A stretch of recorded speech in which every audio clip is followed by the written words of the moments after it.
Welcome home to USA Global TV and Radio, a place where dreams take flight, with authentic storytelling, diverse perspectives and meaningful conversations, where global stories unite and bridges are built beyond all borders.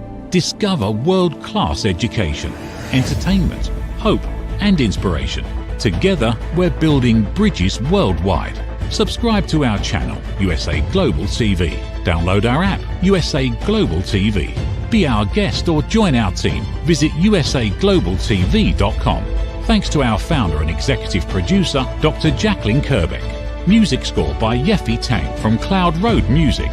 Voiceover artist Mike Porter. Creative direction by Paul Garcia. USA Global TV and Radio. Your home for global connection. All rights reserved. This video and its contents are the exclusive property of USA Global TV and Radio. Unauthorized use, duplication or redistribution in any form is strictly prohibited.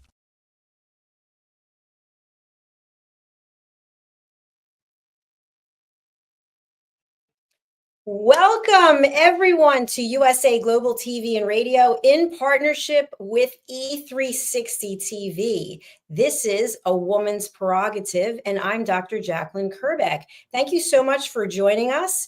I have a couple of special announcements. If you haven't heard, we have earned the YouTube Silver Creator Award for passing 100,000 subscribers on our first channel. We actually have 102,000 now. And on our second channel, which is Dr. Jacalyn Kerbeck, we are over 29,000, close to 30,000. So you really like us. You do. Thank you. Please keep subscribing and telling your friends. Tonight's episode is very exciting. We're going to be talking about curiosity. They say curiosity killed the cat, but it's not going to kill us. We're going to have a great conversation about things that we wonder about, questions that we have, and curiosities that we've been looking to solve for some time. Joining me is our full-time panelist and the star of our show.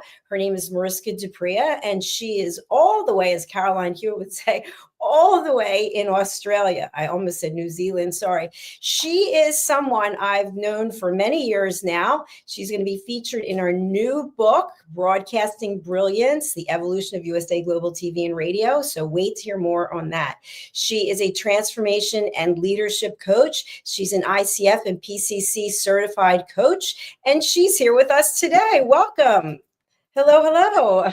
Hello, hello, and thank you for having me back. And it's such great news to hear that we have so many subscribers and people watching this channel. So it really is. You know, it's interesting. We're going to get into the topic, but just thinking about life's mysteries and wonders. I met with Red, you know, our team member, and he's also my book coach. And we talked about the very beginning, because he was here in the beginning, you were here in the beginning, and how much things have actually grown and changed and evolved. And that's because of people like you and people like Red and all of our team members. And I know we've discussed this before, but I think sometimes people think for a television show, you just throw on some makeup, put on a jacket, get your hair done, and you just show up. But it's not like that at all. And you've been doing this for a long time now. What is it, 4 years? Yeah. 4 years. It's a long time. What would you say are some of the things about yourself, like curiosity? Because when you first did this, when I first asked you, I think you were a little trepidatious about doing it. So how do you feel today, like your evolution from there till now? I think I have come quite a long way, as well as being a little bit more comfortable in front of said camera. And my imagination is always also improved, because I am now imagining a whole bunch of very friendly, smiling faces at the back of my camera, which is everybody that's looking at our show and watching us on a hopefully daily/weekly basis, and joining us for all the fun that we have. And just imagining the amount of people that we are reaching. When we just started off, it was almost like sitting in a side alley somewhere. Not that it was grimy and grumpy. It's more of it was very lonely. It wasn't a lot of people that actually, I think, noticed us. at all in the beginning, way back when. So it also gave me a lot of permission to do just whatever and try things out. Not that I don't do less of that. I have actually grown to like doing more of that and putting myself out there and trying things out and seeing what happens. And really, you guys are along for the ride. You are, to an extent, our guinea pigs. You get to experience all the weird and wonderful things that we may or may not have shared with other people, or even ourselves sometimes, from time to time. And I am more comfortable to do that on this platform. If I had 100,000 people on a stage right in front of me, not sure what I would do. But in this space, in this platform, thank you, Dr. Jacalyn, I have grown accustomed to it. And I now also understand how most of the technology works. I haven't broken anything lately, so I'm good. I love that. And that was a great analogy about the side alley as well. It's very true. So curiosities, life's mysteries, questions, and curiosities. Let's start at like a big level. So maybe a world view level. Have you ever wanted to climb some kind of mountain, or have you some kind of explorer, adventurer thing, or something that you'd like to see in the world that you haven't seen? Well, I haven't traveled all that much. So I think for me, something that I would really, really, really enjoy doing is I would really enjoy going to Stonehenge. I know these days, tourist attraction, I get it. I would love to have it all by myself. Just enjoy it, just for me. Then other than that, I think for me, traveling, there's so many places in the world that we see on a regular basis because it's touristy attraction spaces, right? Places where most people want to go. And I also think that there's a lot of not often explored places. So I would actually like to go to those. The ones that's not so often explored. One, because I get to miss all the crowds. Yeah, I'm not a big fan of crowds. As I said, Stonehenge, when I go there, I would really like to enjoy the space for the space, not for the people. So that's one thing that I would really enjoy doing, is going to all these little nooks and crannies and off the beaten path sort of places where I am sure I will get to discover a whole bunch of things and potentially then come back and tell you guys about it. And who knows, then it might become a tourist attraction or not, depending on how far away it is and how difficult it is to get there. How about you, Dr. Jacalyn? Well, I've always wanted to see the pyramids, but I don't know that I will. And I've always wanted to go to Australia. What would you say for people like me who have not been to Australia or New Zealand? What are some of the commonalities, or is basically that they're so different that there's not a lot in common? Well, for me personally, in New Zealand, I miss the animals, and not because they don't have animals. There's cows and dogs and cats and sheep and stuff, but there's not a lot of wild animals. They do have loads and loads of birds. So if you are into birds, yes, by all means, bird life, there's plenty of that. It is beautiful. Nature is beautiful. They have some of the most spectacular places. That definitely is a place where you can get lost really easily. So if you do decide to go and hike or do any exploring within that space, be sure to be safe. People can easily get lost in New Zealand, especially. So that, to me, really beautiful. The other thing about New Zealand is if you are afraid of any bugs or snakes or anything that could potentially kill you, New Zealand's a really safe place because there is nothing, literally nothing there other than other human beings that might be able to cause you harm. Or, of course, if you get stuck somewhere and you are too cold or too wet or just don't have food. But other than that, there's nothing that can kill you in New Zealand. They don't have any dangerous spiders. They don't have any snakes. There's no crocodiles, nothing that can eat you. So you should be safe to pretty much go and do anything. There's the occasional volcano. But other than that, nature is very, very calm in general. And there's also, of course, the occasional earthquake. So if you don't mind those too much. They're not widely spread and not that often typically, but there's some of them sometimes. So that's New Zealand, really beautiful place. And going to different areas, I love the South Island. So definitely a place to go and explore, and doing it during different seasons as well, because you get to experience it in different, it's almost like it puts on different coats. In the winter, it has one sort of side to it, and in the summer, it has a different side to it. It's really, really beautiful. In Australia, I haven't traveled Australia as much yet. New Zealand's a lot smaller, so easy to travel around. The roads, do be very careful on them though. They are typically a little bit narrower. There's not a lot of places to get off the road if you need to do that. And you need to travel at a fairly slower pace. But hey, you are going there for a holiday, so you can just as well do it in a relaxed style.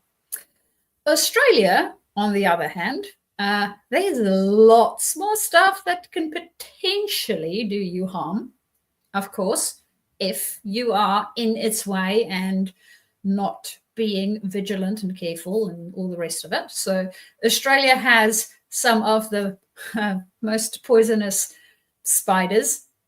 All the snakes that's native to Australia is poisonous. You do not want to get bitten at all. So please do avoid the snakes. And no, you cannot kill them. If you kill them, you will get fined. So don't kill the snakes either. Just stay away from them in general. Kangaroos, also same problem. They are very, very cute and hoppy and all the rest, but don't go close to them. They do like fighting. There's a reason why they have those little boxing videos with kangaroos. It is safer to stay away, as is most of the other wildlife. They are wild for a reason, same as Africa. It is wildlife. They are not tame, even though they look nice and fluffy. There is loads of space to explore. Australia is one of those places where wherever you come from, this is big. This is really, really, really big. So you can take days to travel from one side of the country to the other side of the country, and you will see a whole variety of different things. So if you want to come and visit Australia, I would be a little bit more specific as to what you want to be seeing so that you are able to pack all of that into your wish list. New Zealand, you might be able to get away with a month and see, I won't say see all of it, but see most of your big hit list things because, well, the country itself is actually just 2 islands. 3, if you count the one at the very, very bottom too. So it is a little bit of a different environment to go and travel. And of course, both countries speak almost English. So you should be okay if you are equipped with some form of English. You might get some colloquialisms, which might not make sense. Don't worry about it. Just look at them like they said something funny and say that you don't understand it. And they will hopefully catch on and explain it to you. That is, of course, after you have tuned yourself into understanding exactly what it is that they are saying. I remember going to New Zealand. It took me about a month to understand some of the people within that space more so than others. So for some, it's really easy to understand. They talk really clearly. And for others, for some odd reason, they swallow their words. Don't know why. And I did find that that was a little bit tricky to understand. You do get used to it though. And the more you listen to them, the easier it becomes. And I am sure that you sit with most probably the same problem with my accent. So there you go. You will get a good education in accents as well. You had me at no snakes. I'm not going to Australia, then thank you. I'll go to New Zealand and meet you. Well, there was a lot of good information that you shared, and a lot of things came up for me that I was even more curious in finding about. So specifically, there are poisonous snakes pretty readily available, but you can't kill them because you get fined. So what do they do to control the snake environment? They relocate them. So you have relocation services that you can phone up. So say, for instance, to give you an example, I went into my garden about 2 months or so ago and found a small little tiger snake. It was about as thick as my thumb. Now that's still a baby snake. The thing is, with these guys, it doesn't matter whether it's a baby snake or a big snake, they are equally poisonous. Oh. Yes. If and when they decide to bite you, you can, if you are lucky, end up in the hospital for 2 weeks and then get better. If you are not so lucky and it doesn't get treated soon enough, you might, well, leave the planet forever. So very dangerous little snakes, or big ones. They get to be quite big. So I found one in my garden. Luckily, now, if you grew up in a place with snakes, which I did, being in South Africa, not New Zealand, I know what to look for a snake. A snake moves in a specific way. That's different to a worm, right? So I knew when I saw it, it's like, this is a snake. I didn't know what type of snake it is. For me, in general, whenever I encounter a snake, I am cautious. That's the way that I was taught, because you don't know whether it's a dangerous snake or not a dangerous snake. And in South Africa, you also have a whole bunch that's poisonous and then some that's not as poisonous or not deadly to humans. But always be cautious, because you don't know what it is until maybe it's too late. So saw it's a snake, and then I'm like, okay, I don't know what to do with this thing. So I found a removalist, and they asked me, so can you still see the snake? I said, oh, well, no, I tried to get hold of you for half an hour. So no, I don't know where the snake went. So they said, well, they can come out and have a look, but because I don't know where the snake is anymore, they would just suggest, I don't have dogs or children running around in the backyard, suggest that I be cautious when I'm in the backyard, and the snake will most probably move on. So just go through my yard as part of its route to wherever it's going, or on its way to find snacks. And that's what I did. I haven't seen it again. So apparently they are also very territorial. So typically, if you have one and you see them more often than not, it's most probably living in the vicinity somewhere. If, like the one that I had, it just passed through, yay, okay. It didn't decide that it wanted to make my place home, so I'm good. You know, it's funny that you just shared that about territorial. I was just watching, I think it was yesterday, was a news clip that this woman noticed something in her backyard. I think it was a fenced-in backyard, and I think she had a mulch, something, pile of something, whatever it was, and she saw something moving around, and so there was a snake. So she called the animal services, and they came out. I think they sent someone who was an expert with snakes, and there were 126 snakes living there. 126. So they gathered all of them, And I think they were all poisonous. I'm trying to remember, but they gathered them and put them in this big drum, this thing, and they were going to take them and release them into the wild. But the guy said, the expert said, that they may very well come back because they know how to get, I don't know. I mean, if you're going to take them to another country, like, I don't think they're going to get back unless they're hopping on a plane, which can happen. But yeah, so that's always been a curiosity to me. It's got to be difficult to live in an environment like in the States, in Arizona, they have those little scorpions and they can sting you and they can get in your bed and that can, they can kill you with their sting. So for me, and I was living in Florida where there's a lot of snakes there, and there's those big iguanas, which don't hurt you per se, but that's not something I'm curious about anymore. I'm so happy that chapter is closed because I told you they were living on the roof and we had 12 of them at one time, and we paid the iguana master to come out and get rid of them. And anyway, they kept coming back. It was just, yeah. So I'm not curious about that anymore. But you know what I am curious about is the human body. If you think about it, the human body is so complicated, and yet we can heal ourselves in so many ways. And in some ways, we are our own worst enemy. And what we put into our body can have a major impact on it. And what's incredible to me as I'm getting older and going for various checkups and thinking, yeah, that old heart is in there. It's still working 62 years later. I mean, it is pretty amazing that, and I don't want to get into a discussion about religion or anything, but something created us. And whether you're for people who don't believe in God or they don't believe in a higher power, how the heck did we really get here? I mean, we know the story in the Bible, and then there's other stories, but it is absolutely incredible, whatever it is you believe, that something was able to come up with these containers, and we keep populating. More and more of us come as some of us leave. It's amazing to me. It is. And it's one of the systems. So if you think about anything man-made, right?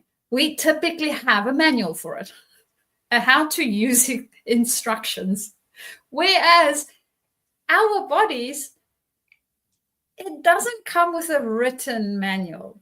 It still has a how to use me instructions, though, because it tells us things. It lets us know when we are tired, now we need some sleep.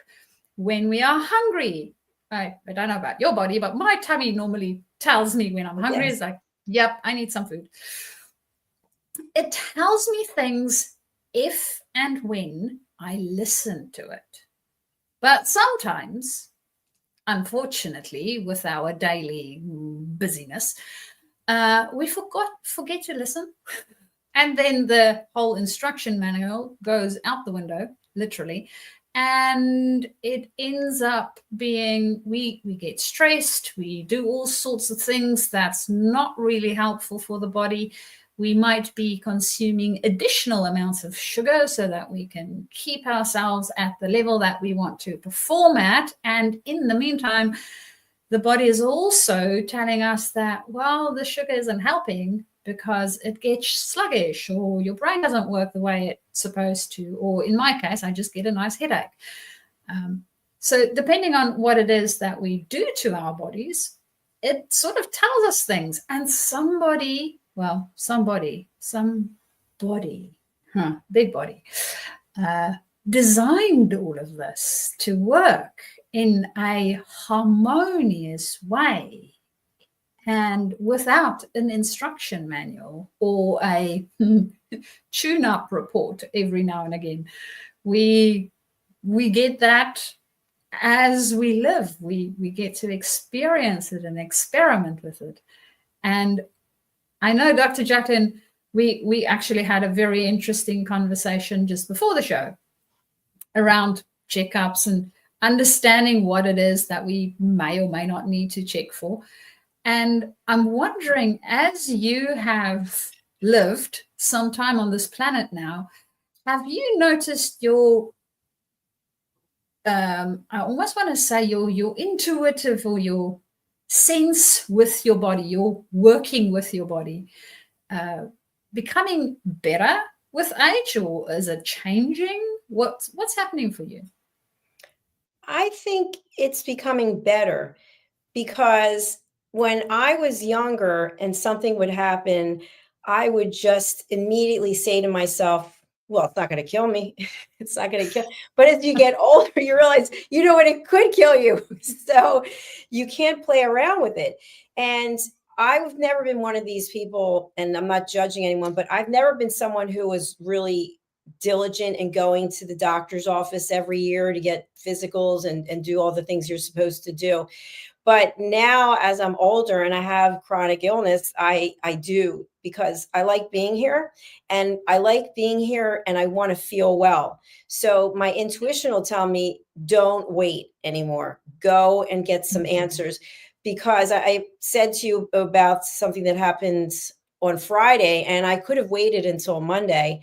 But I thought, I'm going to be driving myself insane over the weekend. I'm going to be completely stressed out. So go and get the information now, and then have some peace of mind. So that's what I think has really changed for me as I've gotten older, is that I really am searching for solutions, and I'm taking the emotional part that my father would always say, I have high highs and low lows, and I'm just evening it out. And I know there are medications out there that people take to level them out. Well, I'm just leveling myself out. So that's what I find for my intuition is, what is the solution to the issue, and how can I get to the solution? So I think that has a lot to do with my intuition also. My intuition will kind of like, so those spikes come up and go, wow, this doesn't feel well, it doesn't feel right.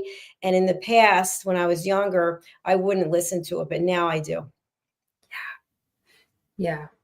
It's interesting how my mom always used to say that, well, a wet bum will get you sick. So if you play around in the grass and you go nuts when you're little, right, we're like, no, I won't get sick. It's not a problem. But I think the message that she was trying to convey was, take care of yourself, because prevention, one, is better than cure. And if you take care of yourself from an early age, then you don't have to worry about things at a later age. And for some odd reason, and I'm sure this is a human trait, very few of us actually do. We go full out. We jump off things that we know potentially might hurt us, but it will heal.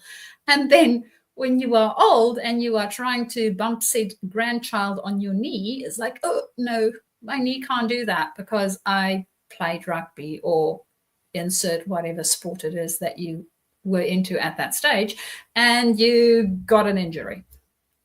So these things do have a tendency to crop up over time, and our bodies remember really well. They are like elephants. There's a memory that goes on forever. It will stay with you. Whether you remember the fun of doing the thing or not doesn't really matter. Your body will remember that you had fun and you broke something. Absolutely. And for any of our friends out there who practice yoga, and I haven't been doing yoga very much because there's a lot of different poses combined in some of the other workouts I'm doing, but there's muscle memory. So you did a pose and then your body remembers it and you can get back into it. It might be a little painful or stiff, but the one thing I don't have curiosity about is getting injured. And what I mean by that is I like to learn new things. I like to try new things. I mean, the things that I'm doing now in terms of my workout, I still have the same, we know what I'm not saying, whatever it is, but then there's other workouts that I try that for instance, I did the one workout today, and then I did a bar class, and the bar class, we use these it's a weighted pole and this ball, and it's really fun because you're taking little movements for your muscles and your body, like things that you normally wouldn't do. So I'm good with that. But there's another thing that I could be doing where it's in the center of the gym. They have all this equipment, and then you switch. So you're on the treadmill. And I saw this one guy was going 7 miles an hour. And then you get off of that after a minute. Then you do push-ups. Then I'm like, no. because you could get injured. Now, when I was younger, oh yeah, I was doing that stuff, but not today. I don't need to get on the treadmill 7 miles an hour and see, then get off of it. And then, they have those box jumps where you stand and you jump onto. No, I don't think so. I'm not curious about that.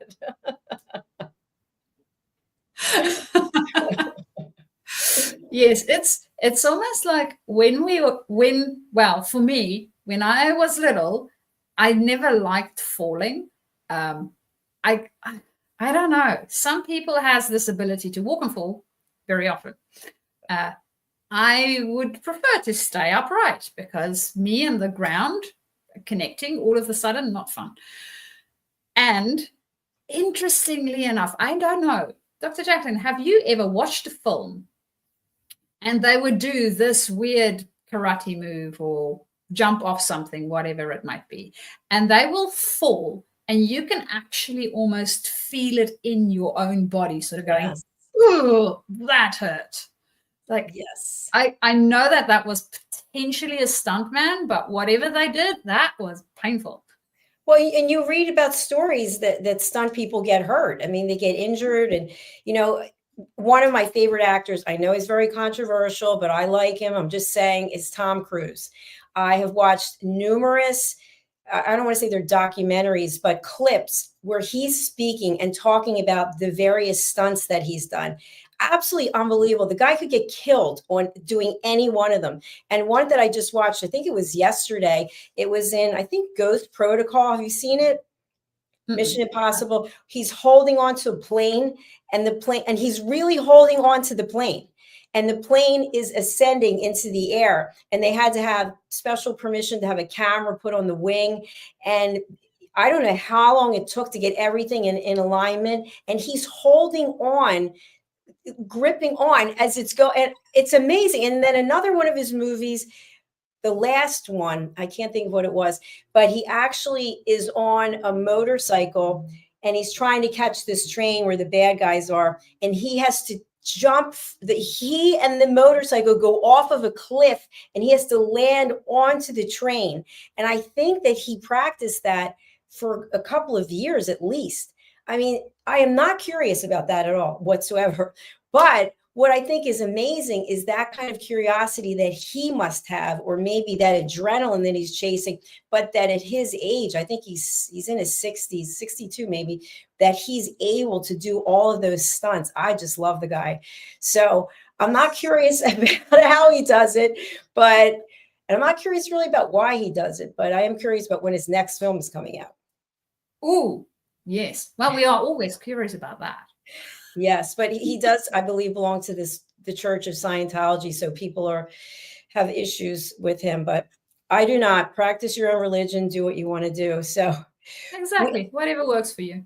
Yeah, whatever works for you. By the way, I never took us to commercial breaks. I'm sorry to our sponsors.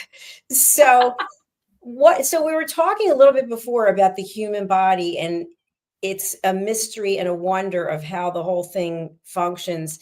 So have you ever had any, I don't want to say dreams about something, some quality, physical quality that you've always wanted, that you were curious, what would it be like if I had this? Like, what would it be like if I had a facelift? Look at that. It looks pretty good. Is there anything you've ever been curious about for something in your body? It could be anything. I wish I had a bigger elbow. I don't know. Interestingly enough, while I grew up, I always wanted to have dark hair. Don't know why, but very specific. It needed to be black and it needed to be dead straight. So that's the one thing that I would have loved to have. My second option, other than the black and the straight, was very, very curly and red. Guess what? The curly and red. So we got the curly. I actually went to a hairdresser the other day, and she told me that I have naturally curly hair, which I never did. I never knew that. I thought I had straight hair that just frizzes a lot. She said, no, you actually have curly hair. And I'm like, yeah. One of my dreams actually came true. Just look at that. The color, of course. Yeah, we can always change that, right? You know what else So is fun is getting a wig. Have you ever bought a wig? no, I have not. So I have for Halloween, I was Cleopatra one year because I always thought she was amazing. And I have a straight black wig with the hair because I always wanted to have straight black hair.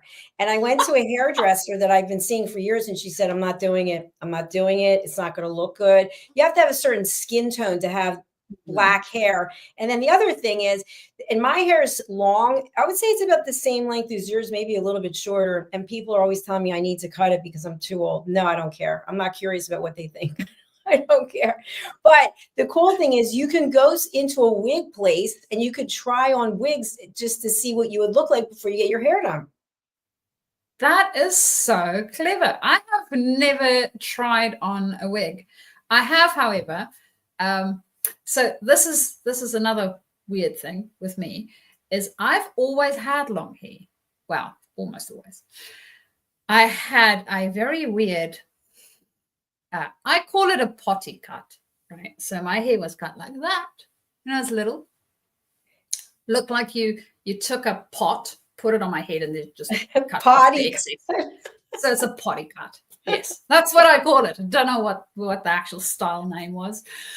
So I had it like that when I was really little. And then I, convinced my parents, I guess.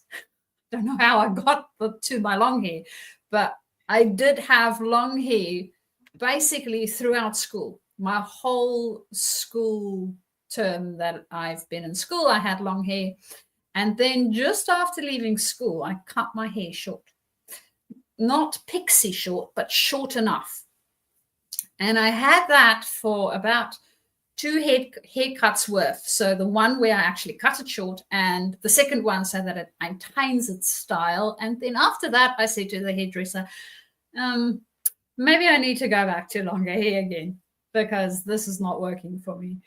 And I went, it of course took ages and ages because my hair takes a long time to grow, but it took its time and it grew out eventually. And I have had long hair since. So Dr. Jacalyn, I'm with you. If people want me in short hair, that's their problem, not mine. I like my hair the way it is. Plus, with long hair, I can do so much more. I mean, I can have it loose. I can have it tied up. I can do all sorts of plaits and things. So they're a lot more fun than short hair, because short hair, you typically have in one, maybe if you're lucky, 2 styles, and that's it.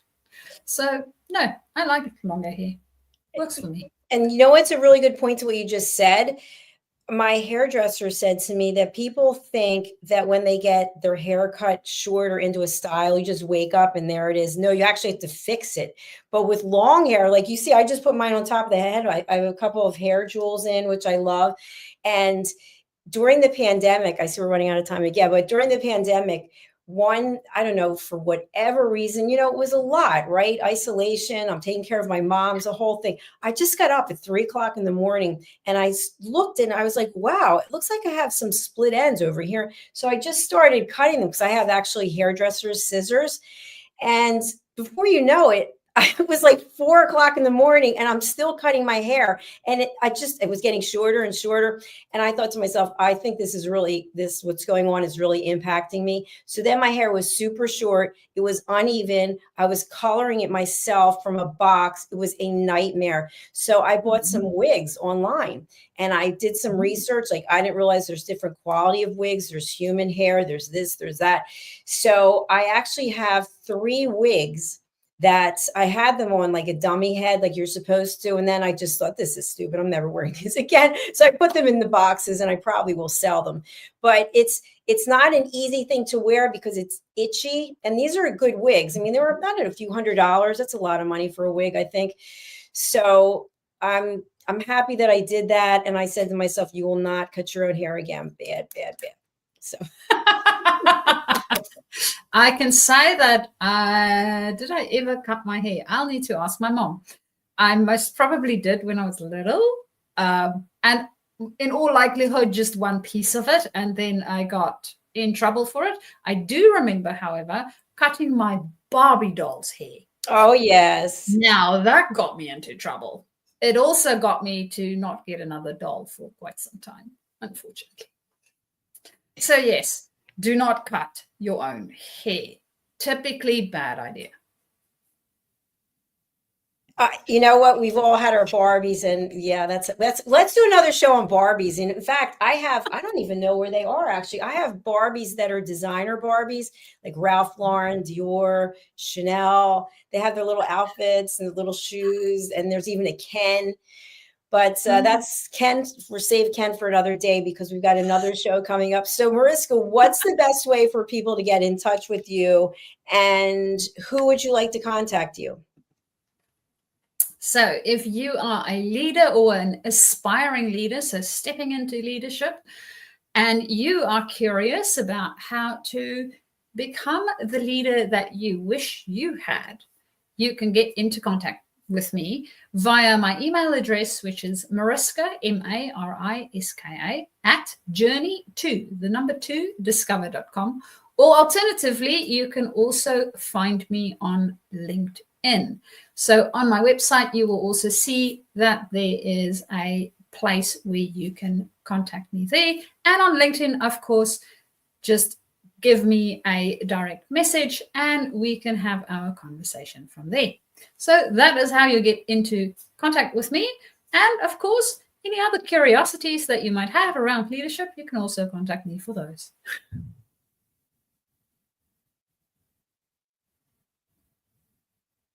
Fantastic. And thank you again for everyone who is continuing to support our journey, which is world-class education, entertainment, hope, and inspiration. Thank you to our friends at E360 TV. We really appreciate you distributing this.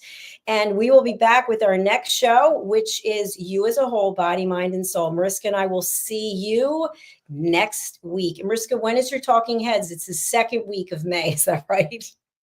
That is correct. Yes. I'm going to remember Journey to Discover and second week for Talking Heads. That's all right, my friend. Enjoy your cold winter day there as I'm into our hot spring night over here. Well, enjoy the spring and I will enjoy coziness on my side. Fantastic. Great seeing you. Bye, everyone. Bye. Thank you, viewers and listeners of USA Global TV and Radio, for joining us today. We're honoured to have your time and attention as part of our global community.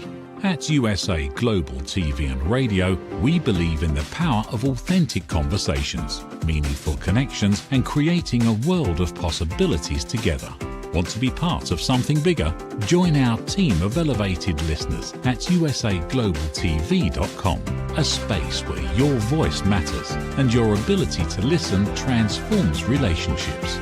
Stay connected with us across all our platforms for thought-provoking discussions, expert insights, and empowering stories. Subscribe to our channels at youtube.com/c/usaglobaltv. Follow us on social media and explore the endless opportunities we're creating for growth, learning, and inspiration.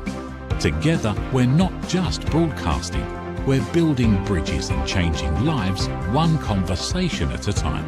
For inquiries, contact us at info@usaglobaltv.com. Music by Johnny Dies. Produced by Executive Producer and Director Dr. Jacalyn Kerbeck. Voiceover by Mike Porter. Creative Direction by Paul Garcia.